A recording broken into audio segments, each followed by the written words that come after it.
चलते हैं महाप्रभु चैतन्य देव के पावन चरित्र का श्रवण करके अपने हृदय को प्रेम में बनाते हैं। महाप्रभु नृत्य करते हुए श्रीवास के घर में बड़ी जोर से बोले कि एक हमारे बड़े भ्राता अवधूत पधार रहे हैं, जाओ उनकी खोज करो। महाप्रभु जिनकी खोज के लिए कह रहे हो नित्यानंद महाप्रभु है। पीछे आपको ध्यान होगा, अभी परसों ही तो चरित्र में हुआ, नित्यानंद महाप्रभु के पिता से एक सन्यासी ने 13 वर्ष की अवस्था में दक्षिणार्घ के रूप में मांगा। बड़ी महिमा है ऐसे महापुरुषों के जो अपने लाडले पुत्रों को भगवत मार्ग में दे देते हैं। नहीं तो लोगों को भय लगता है, अगर नए लड़के माला चलाने लगे तो भय लगता है कहीं बाबा जी न बन जाए। तो हम तुम्हें बता दें, बाबा जी बनना ऐसी वैसी बालकों में सामर्थ्य नहीं है। ये बड़े भाग्यशाली बालक हैं। धन्य है वो गर्भ जिनके गर्भ में ऐसे बालक रहे जो भगवान के प्रति समर्पित है, खिलवाड़ नहीं। एक दिन कोई बाबा जी बन के दिखावे, केवल एक दिन जैसे सत्यता से चला जाता है, एक दिन में भाग जाओगे। केवल भोजन ही कपड़ा नहीं है, मन में दुर्वासनाओं की भीड़ लगी हुई है। जब सब मनोरंजन काट करके और ऊपर से शासन, तो आप क्या करोगे? भाग जाओगे। ऐसा लगेगा भैया मुझे नहीं। संत के हाथ दे देने का मतलब है संत बनाना। नित्यानंद महाप्रभु के जो पिताजी थे, उन्होंने भगवान का स्मरण करते हुए अपने पुत्र को दे दिया। उस सन्यासी जी की सेवा में काफी समय तक रहे। फिर पता नहीं सन्यासी जी अंतर ध्यान हो गए या आज्ञा कर दी, तो समस्त भारत के तीर्थों का भ्रमण करते हुए नित्यानंद महाप्रभु ब्रज में आए।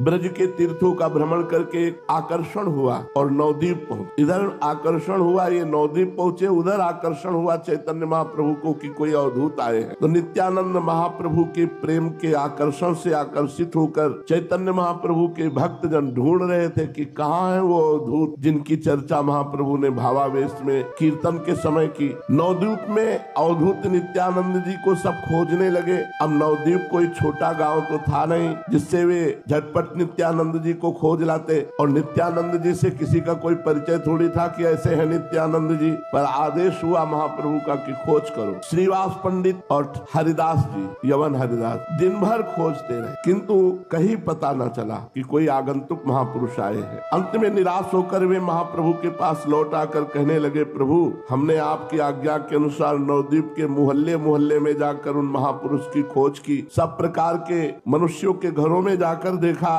किंतु कोई पता नहीं चला।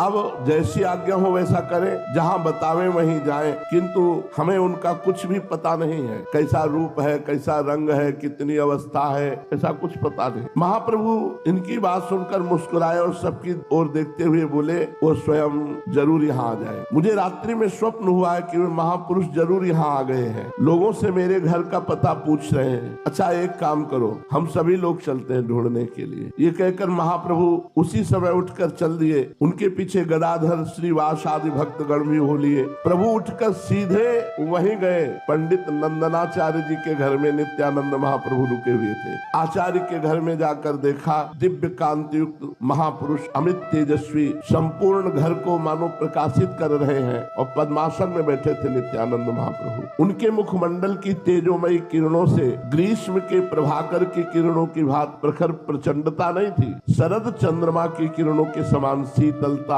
शांतता और मनोहरता मिली हुई थी। गौरांग महाप्रभु ने भक्तों के सहित जाकर नित्यानंद महाप्रभु की चरण वंदना की और एक और चुपचाप बैठ गए। कोई किसी से बात नहीं कर रहा। नित्यानंद प्रभु निर्निमेष दृष्टि से गौरांग महाप्रभु के मुख चंद्र की ओर देख रहे हैं। भक्तों ने देखा पलकों का गिरना एकदम बंद है। दोनों महापुरुष, नित्यानंद महाप्रभु गौरांग महाप्रभु को देख रहे हैं, गौरांग महाप्रभु नित्यानंद महाप्रभु को। सभी स्थिर भाव से मंत्र मुग्ध की भांति नित्यानंद महाप्रभु की ओर देख रहे थे। प्रभु ने अपने मन में सोचा कि भक्तों को नित्यानंद जी की महिमा दिखानी चाहिए, इन्हें कोई प्रेम प्रसंग सुनाना चाहिए जिसके श्रवण से इनके शरीर में सात्विक भावों का उद्दीपन हो। इनके भावों का उदय होने से ही भक्त इनके मनोगत भावों को समझ सकेंगे। ये सोचकर महाप्रभु ने श्रीवास पंडित को कहा, कोई श्लोक सुनाओ। प्रभु के मनोगत भाव को समझकर श्रीवास इस श्लोक को पढ़ने लगे। जी इस श्लोक को सुनकर परमहंस श्री सुखदेव जी ने 18,000 श्लोक कंठस्थ। ये वही श्लोक है जिसको सुन करके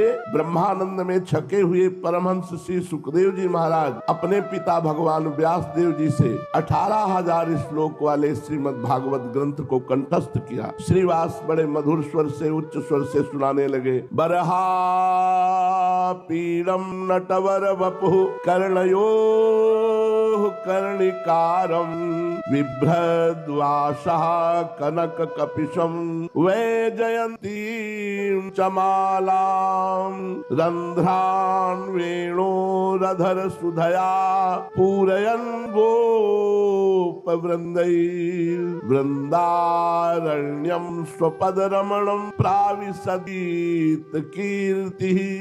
श्रीमद् भागवत के 10वें स्कंद के इस श्लोक में कितना माधुर्य है, इसे तो संस्कृत साहित्यानुरागी सहृदय रसिक भक्त ही अनुभव कर सकते हैं। इसका भाव शब्दों में व्यक्त किया ही नहीं जा सकता। ब्रजमंडल के भक्तगण तो इसी श्लोक को श्रीमद् भागवत के प्रचार में मूल कारण बताते हैं। बात ये थी कि भगवान सुखदेव जी तो बाल्याकाल से ही विरक्त थे। वे अपने पिता भगवान व्यास देव जी के पास न आकर घोर जंगल में अवधूत वेश में विचरण करते थे। व्यास भगवान ने उसी समय श्रीमद् भागवत की रचना की थी। उनकी इच्छा थी कि श्री सुखदेव जी इस श्रीमद् भागवत का श्रवण करके दूसरों को सुनाएं, किंतु जितनी देर गौ दूही जा सकती है उतनी देर से अधिक कहीं श्री सुखदेव जी रुकते नहीं थे। 18,000 श्लोक वाली श्रीमद् भागवत को किस प्रकार पढ़ सकते, इसलिए व्यास देव जी को जो मन में भाव था कि सुखदेव जी श्रीमद् भागवत पढ़े, वो मन में ही दबी रहे। व्यास देव जी के शिष्य घोर जंगल में समिधा कुश तथा फल फूल लेने जाया करते थे। एक दिन उन्हें इस बीहड़ वन में एक सिंह मिला। सिंह को देखकर वे लोग डर गए और आकर भगवान व्यास देव जी से कहने लगे, गुरुदेव अब हम घोर जंगल में नहीं जाया करेंगे। आज हमें सिंह मिला था, उसे देखकर हम सब के सब भयभीत हो गए। शिष्यों के मुख से ऐसी बात सुनकर भगवान व्यास देव जी कुछ मुस्कुराए और थोड़ी देर सोचकर बोले, व्याघ्र से तुम लोगों को भय किस बात का है? चलो हम तुम्हें एक ऐसा मंत्र बता देंगे कि उसके गायन के प्रभाव से कोई भी हिंसक जंतु तुम्हारे पास नहीं फटक सकेगा। शिष्यों ने गुरुदेव के वाक्य पर विश्वास किया और दूसरे दिन स्नान संध्या से निवृत्त होकर हाथ जोड़े हुए वे गुरुदेव के समीप गए और हिंसक जंतु निवारक मंत्र की जिज्ञासा की कि आपने कहा था जंगल में समिधा फल पुष्प लेने जाएंगे, तो हम एक मंत्र बता देंगे, उसका उच्चारण करेंगे तो कोई भी हिंसक जंतु तुम पर आक्रमण नहीं करेगा। हाथ जोड़े हुए वे खड़े थे तो भगवान व्यास देव जी ने इसी श्लोक को कहा, बर्हापीडम नटवर बपुः कर्णयो कर्णिकारम। ये श्लोक सिखा दिया। शिष्यों ने श्रद्धा भक्ति के सहित इसे कंठस्थ कर लिया और सभी मिलकर जब जंगल में गए तो एक स्वर में बर्हापीडम नटवर बपुः कर्णयो कर्णिकारम बिभ्रद्वासः कनक कपिशम वैजयंतीं चमालां रंध्रान् वेणोरधर सुधया पूरयन् गोपवृन्दैर् वृन्दारण्यं स्वपदरमणं प्राविशद गीत कीर्ति। ये श्लोक गान किया। जब मधुर स्वर में निर्जल जंगल में ऐसे जोर से कई ऋषि मिलकर के गान किए जो भगवान व्यास देव जी के शिष्य थे, तो अवधूत शिरोमणि श्री सुखदेव जी के कान में ये श्लोक पड़ा। मुग्ध हो गए इस श्लोक का अर्थ समझकर और शिष्यों से जाके पूछा, तुम लोग ये श्लोक कहाँ से सीखा? शिष्यों ने नम्रता पूर्वक उत्तर दिया, हमारे गुरुदेव भगवान श्री कृष्ण द्वैपायन व्यास देव जी ने इस मंत्र का उपदेश दिया है। इसके प्रभाव से हिंसक जंतु पास नहीं आ सकता। भगवान श्री सुखदेव जी इस श्लोक के भीतर जो छिपा हुआ अनंत और अमर बनाने वाला रस भरा हुआ था, उसे पान करके वे पागल से हो रहे थे। वे अपने अवधूतपन के सभी आचरणों को भुलाकर दौड़े दौड़े भगवान व्यास देव जी के समीप गए और उस श्लोक की पढ़ाने की प्रार्थना की। अपने विरक्त परमहंस पुत्र को इस भांति प्रेम में पागल देखकर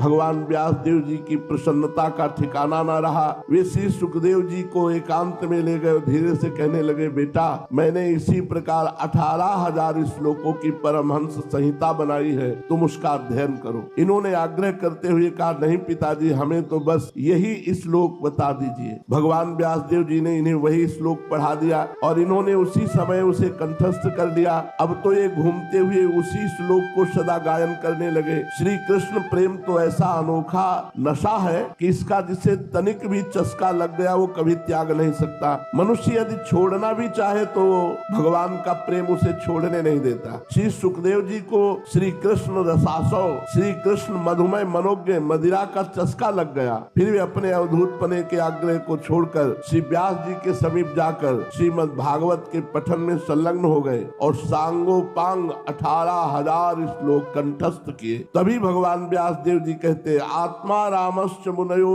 निर्ग्रंथा अपिरुक्रमे कुर्वन्त हेतु किम भक्ति मिथ्यम भूत गुणो हरि। भगवान के गुणों में यही तो एक बड़ी भारी विशेषता है कि जिनकी हृदय ग्रंथि खुल गई है, जिनके सर्व संशयों का जड़ मूल से छेदन हो गया है, जिनके संपूर्ण कर्म नष्ट हो चुके हैं, ऐसे आत्माराम मुनि भी भगवान के गुणों में अहेतु की भक्ति करते हैं। क्यों न हो, वे तो रसराज है ना। प्रेम सिंधु में डूबे हुए को किसी ने आज तक उछलते देखा नहीं। जिस श्लोक का इतना भारी महत्व है उसका भाव भी सुन लीजिए। गौवें चराने प्रभु जा रहे हैं, बरहा पीडम नटवर बपुः कर्णयो कर्णिकारम। गोपाल वृंदावन की ओर जा रहे हैं, साथ में ग्वाल बाल है। आज उन्हें न जाने क्या सूझी है कि कमनीय कीर्ति कन्हैया की निरंतर कीर्ति का बखान करते हुए सखा जा रहे हैं। सभी अपने कोमल कंठों से श्री कृष्ण का यशोगान कर रहे हैं। इधर ये अपनी मुरली की तान में मस्त हैं। संपूर्ण शरीर की गठन एक सुंदर नट के समान बड़ी ही मनोहर है। नटवर बपुः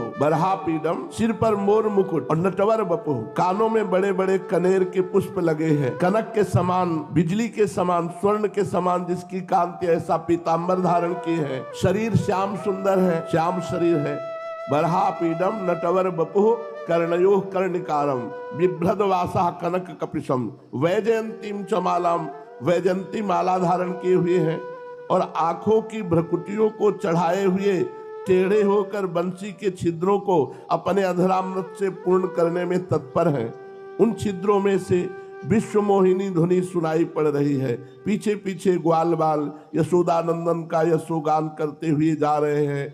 इस प्रकार के मुरली मनोहर अपनी पदरज से वृंदावन की भूमि को पावन बनाते हुए ब्रज में प्रवेश कर रहे हैं। जगत को उन्मादी बनाने वाले इस भाव को जब अवधूत शिरोमणि सुखदेव जी सुन करके पागल हो गए तो फिर अवधूत नित्यानंद जी कैसे शांत बैठे रह सकते थे।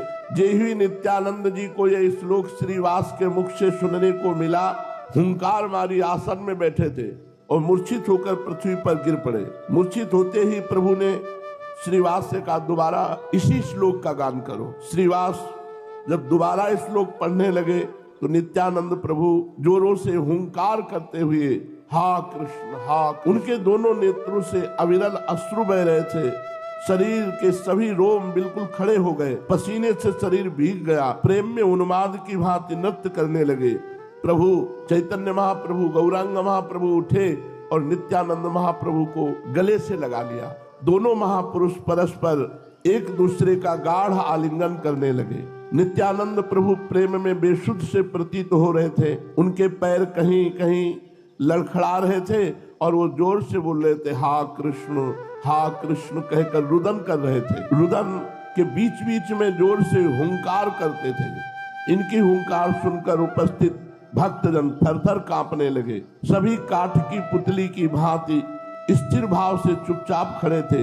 इसी बीच बेहोश होकर के नित्यानंद महाप्रभु निमाई अर्थात चैतन्य महाप्रभु की गोद में गिर पड़े। महाप्रभु नित्यानंद के मस्तक पर अपना कोमल कर कमल फिराया। उनके स्पर्श मात्र से नित्यानंद जी को परमानंद प्रतीत हुआ। वे कुछ प्रकृतिस्थ हुए। नित्यानंद प्रभु को प्रकृतिस्थ देखकर प्रभु दीन भाव से कहने लगे श्रीपाद, आज हम सभी लोग आपकी पद धूलि को मस्तक पर चढ़ाकर कृतकृत्य हो गए। आपने अपने दर्शन से हमें बड़भागी बना दिया। प्रभु आप जैसे अवधूतों के दर्शन भला हमारे जैसे संसारी पुरुषों को हो ही कैसे सकते हैं। हम तो ग्रह रूपी कूप के मंडूक हैं, इसे छोड़कर कहीं जा ही नहीं सकते।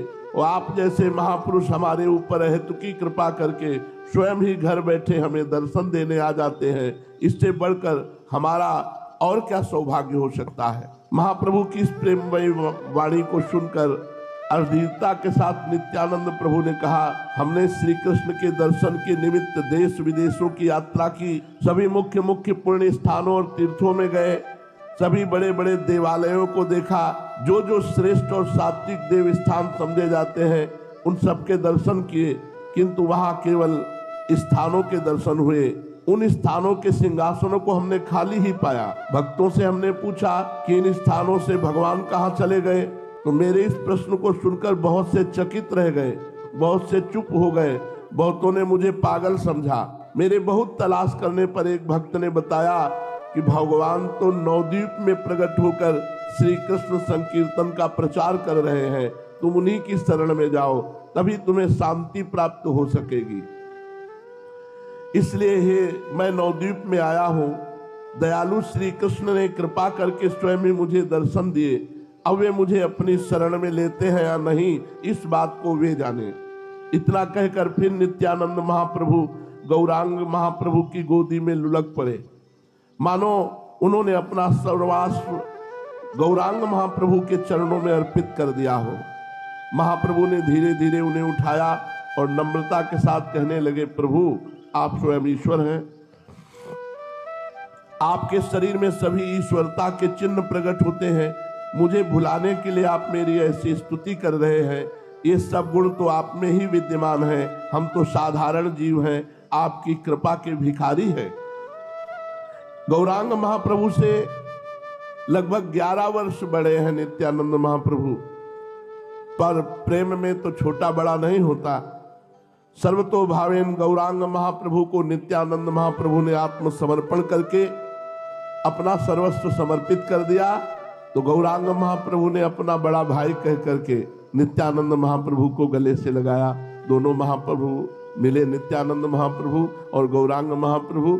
आगे इनकी शेष चर्चा। श्री राधा